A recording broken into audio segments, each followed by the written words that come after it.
1 plus secant A by secant A equal to sin squared A by 1 minus cos A.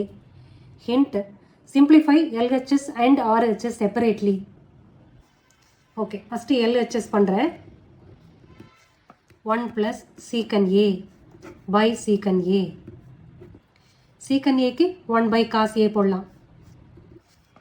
1 plus 1 by cos A divided by இங்கேயும் 1 by cos A. டினாமினேட்டரில் இதுக்கு மேலே simplify பண்ண முடியாது. So நியூமரேட்டரில் LCM எடுத்து simplify பண்ணலாம். cos A plus 1 cos A plus 1 LCM எடுத்திருக்கோம். Divided by 1 by cos A equal to cos A plus 1 by cos A. இது மேலே போயிடும். டினாமினேட்டரில் 1 பைன்னு இருக்கிறது ரெசிப்ரோக்கல் ஆகிடும். ஸோ cos A கேன்சல் ஆகிடுச்சு. அப்போ மிச்சம் இருக்கிறது cos A plus 1 இந்த நம்பர்.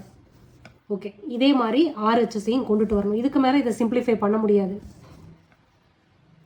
ஆர்ஹெச்எஸ் இப்போ பார்க்கலாம். sin squared A by 1 minus cos squared A. 1 minus cos Aவை sign ஃபார்மெட்டில் கொண்டு வர முடியாது. கொண்டு வந்தால் ஸ்கொயர் ரூட்டில் வரும். இப்போ sin squared Aவை 1 minus cos squared A அந்த ஃபார்மில் எழுதலாம்ல. Using the identity sin squared A plus cos squared A equal to 1.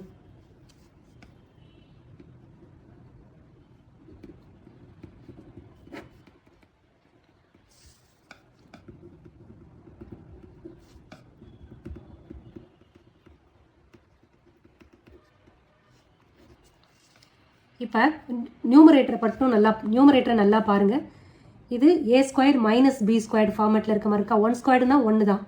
So A square minus B square ஃபார்முலாவில் இருக்குது. அப்போ A plus B into A minus பின்னு எழுதலாம்.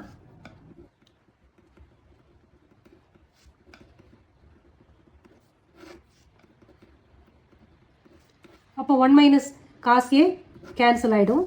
So remaining 1 plus cos A. இப்போ cos A plus 1னாலும் 1 plus cos ஏனாலும் 1 தானே. இப்போ எல்ஹெச்எஸ் ஆன்சரும் ஆர்ஹெச்எஸ் ஆன்சரும் 1.